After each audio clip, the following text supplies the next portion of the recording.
Corporate ఆసుపత్రులకు వెళ్లి వేలకు వేలు ఖర్చు చేసి వైద్యం పొందని నిరుపేదలకు ఉచిత వైద్య శిబిరం వరమని కంటోన్మెంట్ ఎమ్మెల్యే శ్రీ గణేష్ స్పష్టం చేశారు. సికింద్రాబాద్ మోండా డివిజన్ పరిధిలోని ప్రభుత్వ బాలికల ఉన్నత పాఠశాలలో కాంగ్రెస్ పార్టీ నాయకులు బద్రీనాథ్ యాదవ్ ఆధ్వర్యంలో ఏర్పాటు చేసిన ఉచిత వైద్య శిబిరం కార్యక్రమానికి ఆయన ముఖ్య అతిథిగా పాల్గొని ప్రారంభించారు. ఉచిత వైద్య శిబిరంలో అన్ని రకాల పరీక్షలు చేయడంతో పాటు ఉచితంగా మందులు కూడా పంపిణీ చేస్తున్నట్లు వెల్లడించారు. మరోవైపు ప్రభుత్వ సర్కారు దవాఖానాల్లో వైద్య సదుపాయాలను మెరుగుపరుస్తోందని, ప్రజలంతా ఈ అవకాశాన్ని సద్వినియోగం చేసుకోవాలని ఆయన సూచించారు. ఈ కార్యక్రమంలో కాంగ్రెస్ నాయకులు గౌరీశంకర్, నందికంటి రవి, బాబురావు, ముదిరాజ్, ముఖ్య నాయకులు, కార్యకర్తలు తదితరులు పాల్గొన్నారు. బడ్జెట్ కేటాయింపుల్లో ఎస్సీలకు అన్యాయం చేశారని నిరసన వ్యక్తం చేస్తూ పికెట్ కూడలి వద్ద BRS social media convener Manne Krishank ముఖ్యమంత్రి రేవంత్ రెడ్డి దిష్టిబొమ్మను దగ్ధం చేశారు. ఇటీవల ప్రవేశపెట్టిన రాష్ట్ర బడ్జెట్లో ఎస్సీలకు బడ్జెట్ కేటాయింపులలో 75% తగ్గించడాన్ని తీవ్రంగా నిరసిస్తూ ఆందోళన వ్యక్తం చేశారు. బీసీ, ఎస్సీ, మైనారిటీల డిక్లరేషన్లు అమలు చేస్తామని కాంగ్రెస్ పార్టీ నమ్మించి మోసం చేస్తోందని ఆరోపిస్తూ ప్రతులను అంబేద్కర్ బాబు జగజీవన్ రావు పాదాల వద్ద ఉంచి నిరసన చేపట్టారు. అసెంబ్లీలో బట్టి విక్రమార్క ప్రవేశపెట్టిన బడ్జెట్ బోగస్ బడ్జెట్ గా అభివర్ణించారు.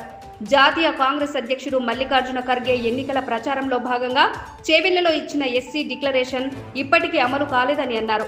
బీసీ, మైనారిటీలకు సంబంధించిన డిక్లరేషన్ల అమలు కోసం కాంగ్రెస్ ప్రభుత్వం బడ్జెట్లు కేటాయింపులు చేయకపోవడం సిగ్గుచేటని అన్నారు.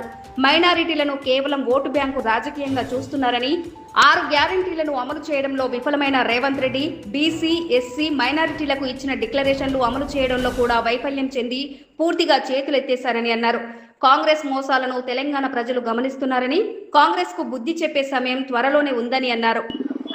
2024, 2025, 2026 3 బడ్జెట్లు అయిపోయినాయి. ఇక మిగిలింది వాళ్లకు ఒక 2027 బడ్జెట్, దాని తర్వాత 2028లో ఎలక్షన్ బడ్జెట్, మిగిలింది 2 బడ్జెట్లు మాత్రమే. కానీ వాళ్ళు ఈ 3 బడ్జెట్లలో కూడా ఇవాళ గ్యారంటీల గురించి మాట్లాడతలేరు. మరీ ముఖ్యంగా రాష్ట్ర ప్రజలను, ప్రత్యేకంగా ఎస్సీ, ఎస్టీ, బీసీ, మైనారిటీలను మోసం చేస్తూ ఏదైతే డిక్లరేషన్లు, ఖర్గే గారు వచ్చి చేవెళ్ళ డిక్లరేషన్, సిద్ధరామయ్య గారు వచ్చి బీసీ డిక్లరేషన్, ప్రియాంక గాంధీ గారు వచ్చి యువ డిక్లరేషన్, రాహుల్ గాంధీ గారు వచ్చి రైతు డిక్లరేషన్, సల్మాన్ ఖుర్షీద్ గారు వచ్చి మైనారిటీ డిక్లరేషన్, ఇలా డిక్లరేషన్లు పేరు చూపెట్టి హామీలు ఇచ్చి ఇన్నిన్ని పొడుగు హామీలు ఇచ్చి ఇది కేవలం ఒక్క డిక్లరేషన్ మాత్రమే. ఇది చేవెళ్ళ ఎస్సీ డిక్లరేషన్ ఖర్గే గారు రిలీజ్ చేసింది. ఇవాళ బడ్జెట్లో కనబడుతుందా అంటే ఎక్కడ కూడా బడ్జెట్లో కనబడుడు పక్కన పెడితే ఇవి ప్రకటనలు మాత్రమే. ఆ ప్రకటనల్లో కూడా దారుణం ఏంటంటే గత సంవత్సర బడ్జెట్ కి ఈ సంవత్సర బడ్జెట్ కి, బట్టి గారి బడ్జెట్ కి 2026 బడ్జెట్ కి 75% ఎస్సీ బడ్జెట్ కేటాయింపులు తగ్గినాయి. 75% తగ్గించారు మీరు. రాబోయే గ్రేటర్ హైదరాబాద్ కార్పొరేషన్ ఎన్నికలలో జనసేన తన సత్తాను చాటుతోందని తెలంగాణ జనసేన ముఖ్య ప్రచారకర్త, ప్రముఖ నటుడు తనీష్ స్పష్టం చేశారు. కంటోన్మెంట్ అంబేద్కర్ నగర్ లో వివిధ పార్టీలకు చెందిన నాయకులు, కార్యకర్తలు తనీష్ ఆధ్వర్యంలో జనసేన పార్టీలో చేరారు.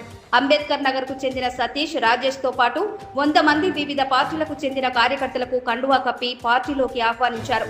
ఈ సందర్భంగా తనీష్ మాట్లాడుతూ ఇటీవల జరిగిన మున్సిపల్ ఎన్నికలలో జనసేన పార్టీ బరిలో నిలిచి పలు స్థానాలలో విజయం సాధించినట్లు గుర్తు చేశారు. ప్రజా సమస్యలపై పోరాటం చేయడంతో పాటు ప్రజల పక్షాన నిలిచేందుకు వివిధ పార్టీలకు చెందిన వారు జనసేనలో చేరడం శుభ పరిణామమని అన్నారు. జనహితం కోసం జనసేన అధినేత పవన్ కళ్యాణ్ పార్టీని స్థాపించారని, ఆయన ఆశయ సాధన దిశగా తెలంగాణలో పార్టీని బలోపేతం చేయనున్నట్లు వెల్లడించారు. రాబోయే కార్పొరేషన్ ఎన్నికలలో ఎన్డీఏతో కలిసి వెళ్లడమా, ఒంటరిగా పోటీ చేయడమా అనే అంశంపై ఎన్నికల సమయానికి స్పష్టత వస్తోందని అన్నారు. అన్న, ముందుగా మీడియా ప్రేక్షకులు అందరికీ నమస్కారం అన్న.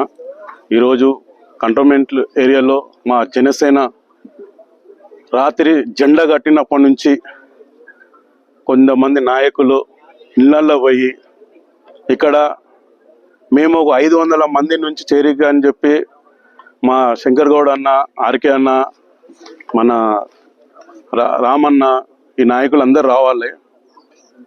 వాళ్ళు ఈ మధ్యలో కొంతమంది ఇంకో పని పెట్టుకొని వెళ్ళి అన్నని పిలిపించేసిన సంతోషము. ఈరోజు మా పవన్ కళ్యాణ్ సార్ని చూస్తే కొన్ని పార్టీలకు గుండెల్లో ట్రైన్ పరిగెత్తినంత భయం కూర్చునిపోయింది. ఇది ఇంకా మొదలే స్టెప్ మాది. ఇంకా చాలా ఫస్ట్ కాంగ్రెస్ని ప్రతిదీ ప్రశ్నించడానికి కూడా జనసేన కూడా రెడీ అవుతుంది. మీరు కూడా రెడీగా అండి. ఈరోజు మా నాయకులని ఇళ్లల్లో భయం పెట్టేసి ఈరోజు ఇక్కడ పార్టీలో మాకు పాల్గొనడానికి ఏం కాదు. ఈరోజు కూడా సంతోషం ఉంది. ఈరోజు 150 మంది 200 మంది కండవ కట్టుకున్నారు. త్వరలో చాలా పెద్ద ప్రోగ్రాం, పెద్ద ఫంక్షన్ హాల్ పెట్టుకుంటాము. కొన్ని వేల మంది మా కంటోన్మెంట్ నుంచి ఇక్కడ తెలంగాణలో కూడా చాలా మంది ఇక్కడ మా జనసేన నుంచి మెంబర్షిప్ తీసుకుంటున్నారు. వీటికి కూడా మాకు సంతోషమే.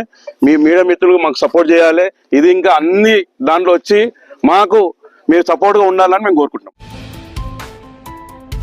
కంటోన్మెంట్ నిర్మాణ బాటలో భాగంగా ప్రజల సమస్యలను ఎప్పటికప్పుడు తెలుసుకుంటూ ఇచ్చిన హామీలను యుద్ధ ప్రాతిపదికన నెరవేరుస్తున్నట్లు ఎమ్మెల్యే శ్రీ గణేష్ తెలిపారు. స్థానిక 7వ వార్డులోని గన్ రాక్ టీచర్స్ కాలనీలో నూతనంగా ఏర్పాటు చేసిన ఓపెన్ జిమ్, పవర్ బోర్వెల్ ను ఆయన ప్రారంభించారు. టీచర్స్ కాలనీలో పర్యటించిన సమయంలో స్థానిక పార్క్ అభివృద్ధి, ఓపెన్ జిమ్ ఏర్పాటు, తాగునీటి కోసం బోర్వెల్ కావాలని కాలనీ వాసులు విజ్ఞప్తి చేశారని గుర్తు చేశారు. వారి సమస్య తెలుసుకున్న వెంటనే కంటోన్మెంట్ బోర్డు నుండి అనుమతులు సాధించి రాష్ట్ర ప్రభుత్వ నిధులతో వీటిని పూర్తి చేసినట్లు వివరించారు. సమస్యలను స్వయంగా తెలుసుకుని పరిష్కరించడమే తన బాధ్యతని స్పష్టం చేశారు. నవ కంటోన్మెంట్ నిర్మాణంలో భాగంగా ప్రతి కాలనీని అభివృద్ధి చేస్తానని ధీమా వ్యక్తం చేశారు. ఈ కార్యక్రమంలో కాంగ్రెస్ నాయకులు మురళీ ముదిరాజ్, నాగినేని, సరిత, రంగా, రవీందర్ గుప్తా, కాలనీ ప్రతినిధులు నవీన్, ప్రభు, అశోక్ తదితరులు పాల్గొన్నారు.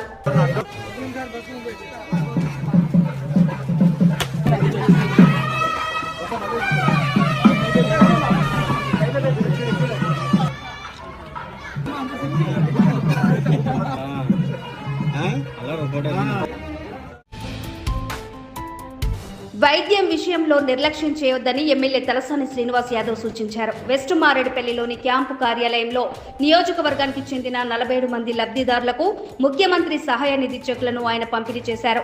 2,01,500 విలువైన చెక్కులను లబ్ధిదారులకు అందజేశారు. ప్రస్తుత కాలంలో ఆహార కల్తీ, పెరుగుతున్న కాలుష్యం కారణంగా అనేక రకాల అనారోగ్య సమస్యలు తలెత్తుతున్నాయని వివరించారు.